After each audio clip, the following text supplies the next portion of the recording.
Welcome, everyone, to our Power Thinking, Rejuvenating Your Amazing Mind training for Wednesday, August 5th, 2026. This is our 9:30 p.m. Eastern Time edition, and I'm your moderator, Stanley Green. Always a pleasure to be with you. Hope you're having a great week and you had a great day today, productive day.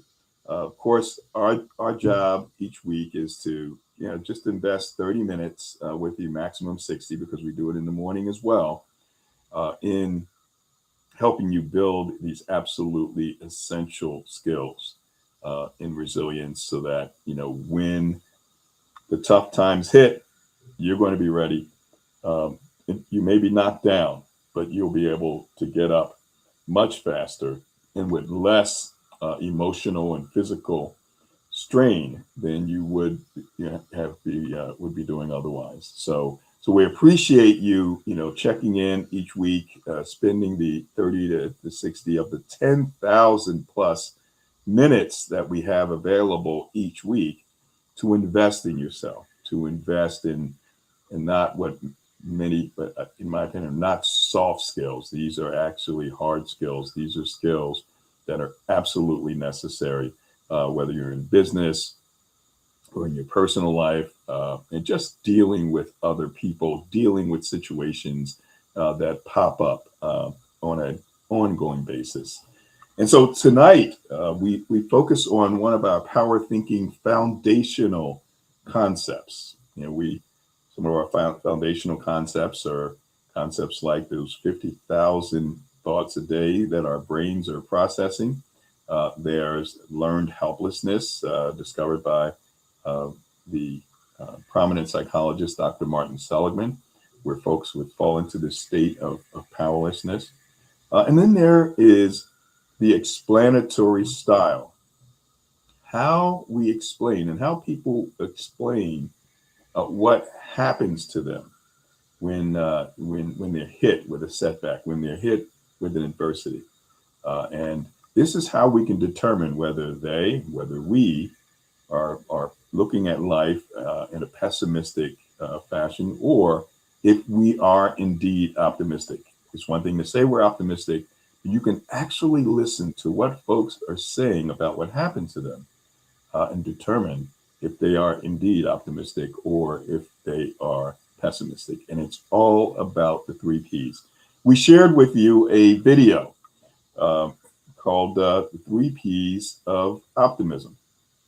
And so we hope you had an opportunity, just 3.5 minutes, but very, very powerful. And they referred to Dr. Seligman and the book that this was first mentioned in, and that is the book that he wrote called Learned Optimism. Remember, he discovered learned helplessness in the late 60s and then went on to write a book. If you can learn to be helpless and powerless as a result of going through a traumatic event or a persistent failure to succeed, that you can actually learn to be more optimistic. And a lot of it is just our awareness of our thoughts and our deep-rooted beliefs that are driving those thoughts. So I am honored to have as my co-host one of our newest Power Thinking mobile app users, Kirk Sessick. Is that the correct pronunciation, Kirk? Yes, you got it right. That doesn't happen often. So I just wanted to make sure. I really appreciate you being with us. You're brand new to Power Thinking, probably, yes, the newest member of the Power Thinking core family. And again, we appreciate you being here. So how about thank you for having me. Tell us, oh yeah, you're welcome. So tell us a little bit about, tell us where you're located and a little bit about you. Where'd you grow up? What are some of the things that you've done? Some of the things that you've been through and how you were able to overcome and what you are focusing on now. Again, welcome. Okay. Well, first of all, thank you for having me. I appreciate it. To all the viewers, hello. So I'm Kurt Sasick. I'll give you the abridged version of moi. So I was a chef for 25 years. That was my passion. I won dozens of awards. I knew I wanted to be a chef from about age 11, something very early. And I followed the plan. I was knocking out the goals one by one. By age 39, I had lived and worked in 7 countries. As I said, multi-award winning. I had everything on paper that society would deem a success. And I was at the top of the mountain. And one day I was in my office in Hong Kong, which should have been my dream job, but I hated it. And I was like, is this it? What's next? And I remember feeling kind of like kind of like an ass, because I'm like, wait a minute, I got everything I want. What's the problem? And I didn't understand it. And what followed was uh, 5 years of just stagnation. Well, actually, it started before that, but there was a period of about 5 years of just stagnation, depression. Uh, Being the innovative thinker I am, I tried excessive alcohol. You're all welcome. I've tested that for you. It doesn't work. And I kind of went through the ringer. I gave up on myself, right? And I fell apart. I dealt with challenges in the workplace, but in the personal life, no, because everything went according to plan. But then when I was tested, I folded like a lawn chair. So the good thing about that was I finally got to a point where I had had enough of myself. And I mean, talking about the 3 P's of optimism, I was the textbook example of learned helplessness. I went from being the guy who could conquer any mountain to the guy who was complaining and the victim. And one day I had a bit of a realization, like, wait a minute. There's certain things in my life I can't control right now, but there are other things I can, namely my attitude. We all have a choice. And so I was like, F this. I'm tired of waking up and being a little bitch. That's how I used to refer to myself. Pardon, and I was just fed up with myself. And so I made a choice. I'm like, this is BS. So I decided from that point, all right, you know what? Forget the stuff I can't control. What I can control is my attitude. So I made a choice. I said, I'm going to chin up. I'm going to stay positive. And there were things that I couldn't change for about a year after that I was unhappy with. But the quality of my life significantly improved once I made that decision. And so at age 40, I left the chef industry and no job lined up, no idea what I wanted to do. And I completely reinvented myself. And I took over a company and grew it to a multi-state company. And then I started my career strategist business over 4 years ago, when I had, at the time, a full-time job. Got laid off from that. And the impetus for me starting something of my own was actually COVID, because that was the first time something outside of my control impacted my livelihood. And I'm like, wait a minute. I'm almost 50 at the time. And I mean, I'm smart, I'm educated, I've been successful, but I think I'm doing something wrong if something outside of my control can affect me like that. So I decided to, I started hiring coaches. I spent about $40,000 on education and coaches. And I thought, I'm going to arm myself with the tools and the skills so that I am unfireable, unlayoffable, pandemicable, whatever. That's not even a word, but I guess it is now. But so I wanted to be, I just wanted to arm myself. And and what led me to doing this is, when I went through some of my crap, as I call it, and the learned helplessness and the negativity and that vortex of negativity, I remember thinking, wait a minute, it doesn't have to be this difficult, because I made it worse on myself, right? Because whenever we go through stuff in life, we often play the victim. But when you do that, you keep yourself stuck there. Right. So whatever it is you're going through, wherever your attention goes, that's where your actions go. So if you focus on where you are, that's where you're going to stay. Instead, focus on where you need to be. Right. And that is me and how I got here in a nutshell. Yeah, that's fantastic. Congratulations. Thank you. Obviously you went through it, and it just rolled off, but I'm sure it was not easy at all. There Oh, it was sucked.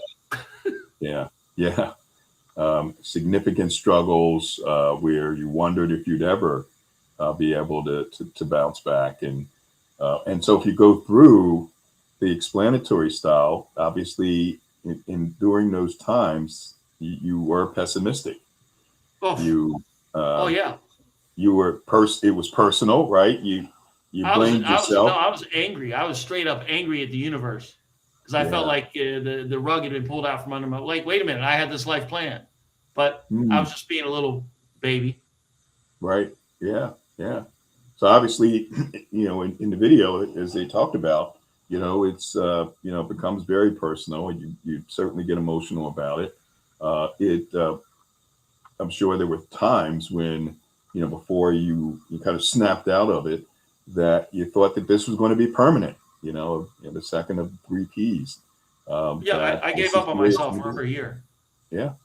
And that's when you fall into that state of learned helplessness.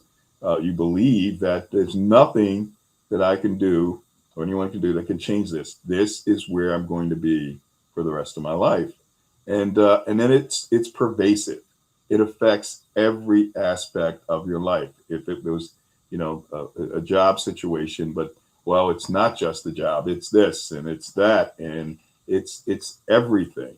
And there are people as we speak who, and this is why we do what we do, who are having those thoughts, right now.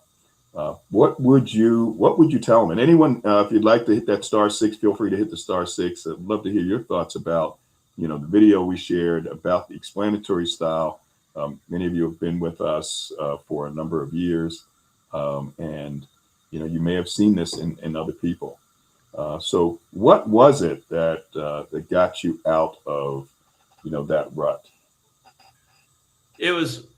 I literally woke up one day and I just thought it's kind of like a realization, Hmm. moment of clarity, whatever you want to call it, and it just I was just sick and tired of being sick and tired and tired of complaining, tired of being negative. I hated who I saw in the mirror, and I was like, "No, man, this can't keep going on." And Hmm. it's like that scene in The Devil's Advocate where Al Pacino's like, "Who are you carrying those bricks for?" I'm like, "What am I carrying all this crap for?" Hmm. Right? And Hmm. it was literally that. I woke up. I was just, man, it's like a realization. And I also something occurred to me too when I was, being a little baby, basically playing the victim. It's like a lot of people forget there is no universal checkbook. In other words, when we're wronged in life or things go wrong, we we often feel like we're owed something. And I guess that comes from, our childhood. Like if something happens, your parents maybe take you for ice cream, or, if your bike gets stolen, they'll buy you a new one, or they'll comfort you. But, when you're an adult, nobody's buying you an ice cream if things don't go your way, right? Right. There is no universal checkbook, and the universe doesn't owe you a damn thing. Hmm. And part of overcoming that learned helplessness was really just pointing all fingers back to self. When Yeah. you don't allow yourself even the smallest excuse to say you are here because you chose it, Hmm. not maybe not chose it in the conscious way, like when you buy, oh, I want this color shirt, or I want to go to this movie, but at the end of the day, where you are is because of the choices you made, No you know. doubt. Well, let me go to And let's go to a caller who joined us. It's his wireless caller. So if you can identify yourself, mention where you're joining us from, and your thoughts about learned helplessness, or any comments or questions for our co-host Kurt. So go right ahead. Welcome, Hey, this is William Atkinson. William Atkinson. But Haven't heard from you in years. it's been a while, Yes, but good to have you I just back. got the emails, that you guys are still doing this. And I was like, oh, I should jump on. It's yeah, it's been quite a ride.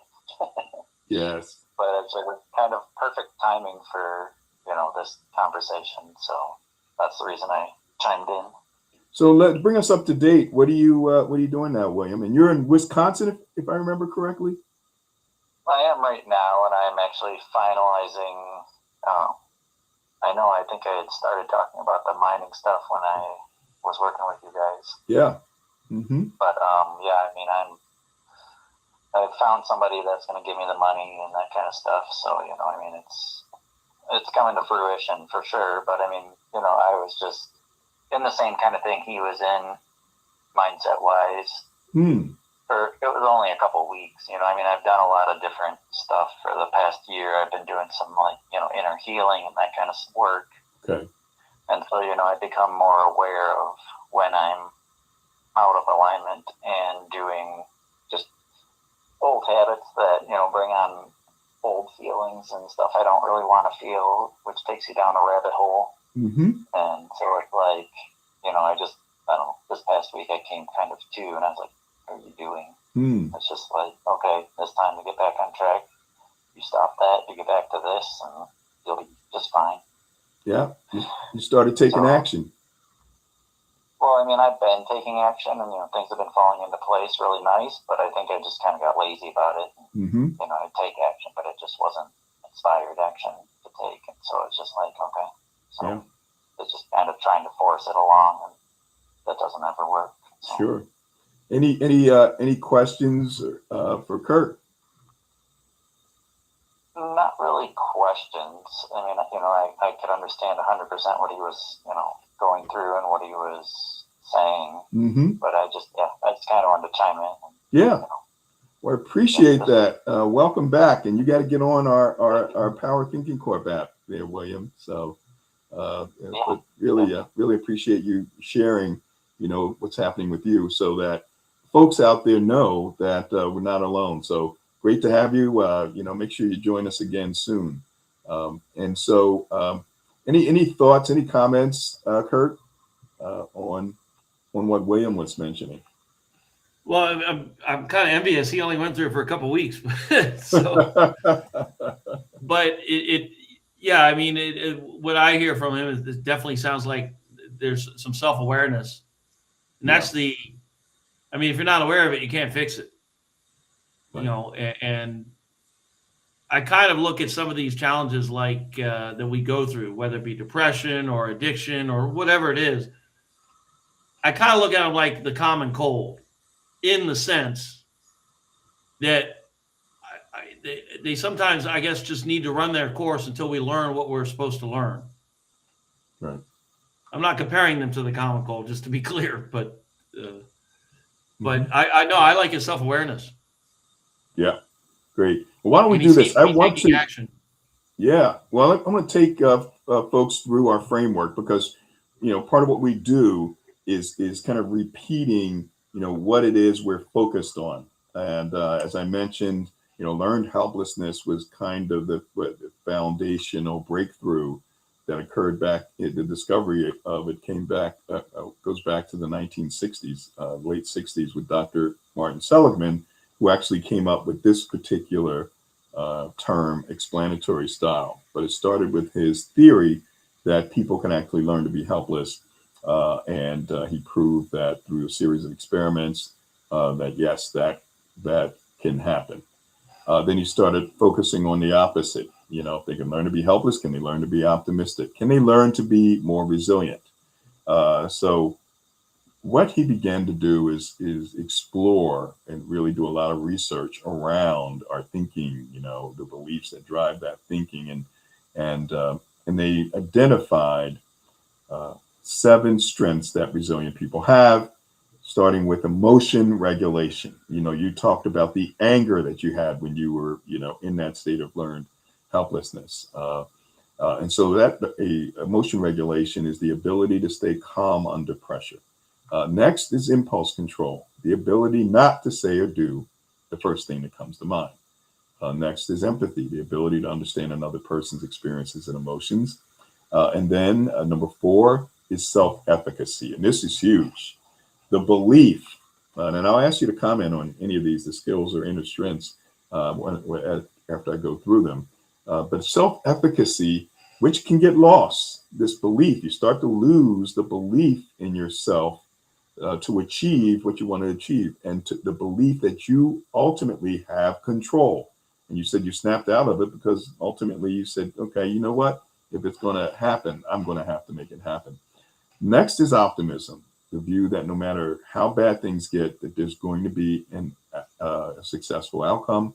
Then there is causal analysis, drilling down to the root cause of the situation or problem. And then finally, one of the most powerful of these strengths is reaching out. And Kurt, you talked about taking action, and connecting with other people, to get the help that you needed. And it's when people isolate themselves that we get in trouble.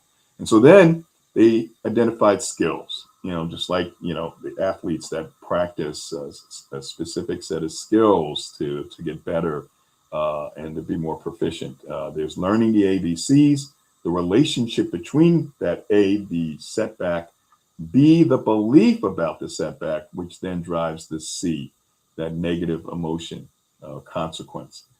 There's avoiding thinking traps. 50,000 thoughts a day, our brains are processing 70 to 80% of those thoughts are negative, and we tend to fall into 8 thinking traps discovered by psychologist Dr. Aaron Beck, one of the fathers of CBT, cognitive behavioral therapy. Jumping to conclusions without evidence.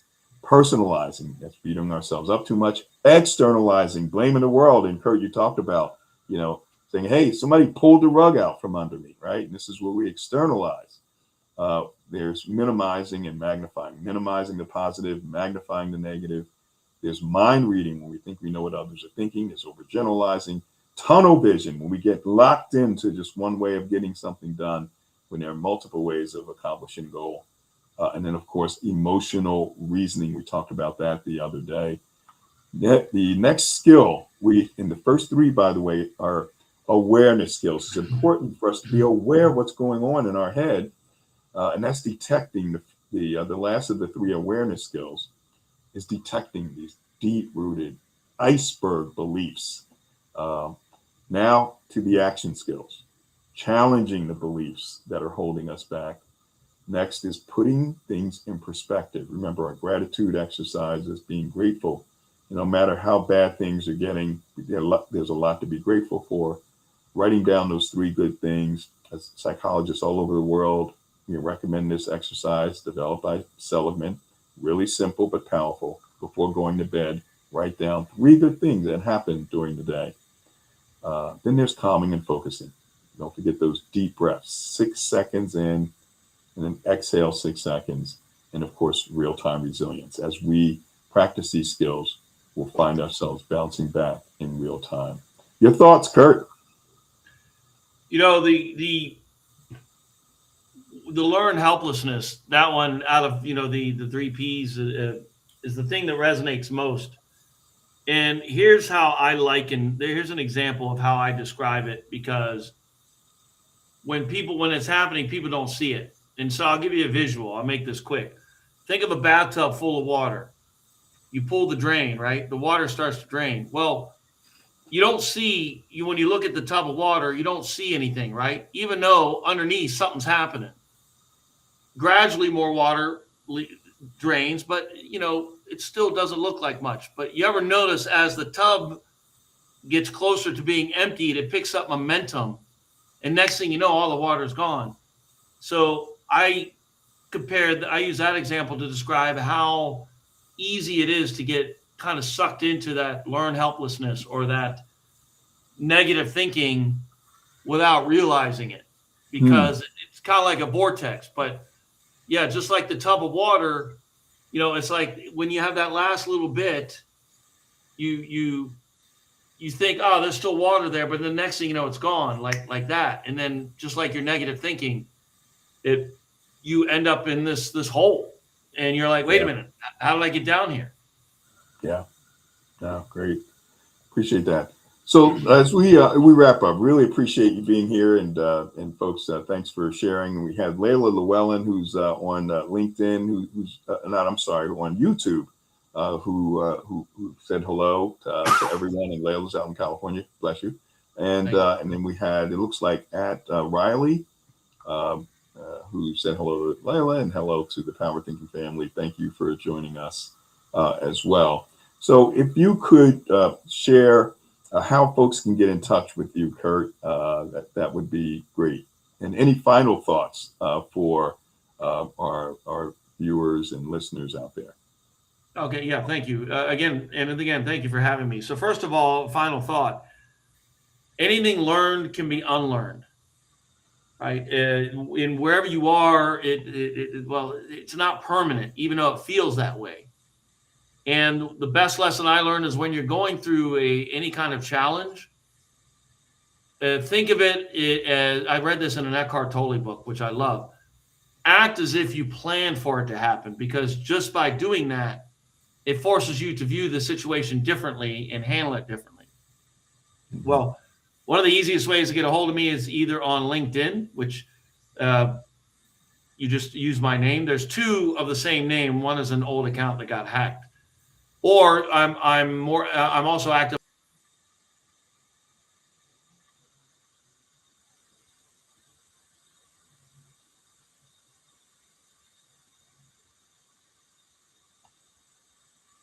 I do apologize. I did something here and I lost Kurt. So let's see if we can get him back. Let's see. I think he's there. I see him. Okay. All right. Sorry about that, Kurt. So repeat That's okay. that. Sure. So quick repeat. What I was saying is anything learned can be unlearned. Yeah. And, a great lesson I learned from an Eckhart Tolle book, which I love, is if you're going through something, act as if you planned for it, as if you meant for it to happen, because that will force you to look at it differently and react differently. And how you can get a hold of me, well, you can find me on LinkedIn, on just under my name. There's two accounts with my name. One is an old account that got hacked that I can't get back. And the new one's me. You'll know the new one's me because there's much fewer followers. It's a newer account. Or on Instagram, CURT_SASSAK. Wonderful. And Substack. I'm sorry, in Substack. Okay. Yeah. Great. Well, Kurt, this has been amazing. I really appreciate you joining us, joining this army of folks who are out there helping other people. Typically, we have members that will gravitate to other members and become clients, or have services available for the folks that they know. And we really appreciate you being part of the Power Thinking family. So as we end up, I want to say thank you to each and every one of you out there, and for being with us, for many of you who have been with us since 2018 when we were just doing the phone lines before we moved into this mode. Make sure that you check out the Power Thinking Corp app. We'd love to have you join the family. For those of you who are out there who have not, take advantage of that. And also use my referral link in the menu to refer the app to other people. 8 a.m. Eastern time and then 8 p.m. Eastern time, we do a run through and a demo of the app, so you'll get a sense for the various features, but also why we do it. There's a couple of exercises I'd like you to participate in. One, where we show a picture of a person in a hospital bed and two people outside the hospital room and ask you to describe what's going on there. And that tells a lot about your thinking. And then there'll be an exercise that'll give you a sense for your resiliency. It'll be a series of anagrams. And so you'll see that 8 a.m., 8 p.m., or just go to the replays. We're kind of replaying it every day. And you can share that with other people as well. So remember, everyone, since we spend all of our time thinking these 50,000 thoughts a day, we must think with power and utilize power thinking. All right, so I want to thank everybody for joining us on YouTube, on Facebook, on LinkedIn, on Twitch, and on X. And if our folks who are on the phone lines, Gloria Hairston, great to see you. Thanks for joining us. Layla and Greg Jones, I see, and M. Smith and Doug Sidoti and Calvin Patterson, everyone else. William Atkinson, who great to see you. Thanks for joining us again. Make it a fantastic remainder of the week, and we'll see you again next Wednesday. And for our folks on our various platforms, and Kurt, we thank you as well. And I'll bring up one last comment for that from Riley. Thank you both for great information. Have a good night. And we thank you for that as well. So Kurt, appreciate you. Let's do this again sometime, and we'll get into more depth in terms of the kinds of things that you do to help folks. So appreciate you. Have a great night. Take care, everyone, and we'll see you again next Wednesday.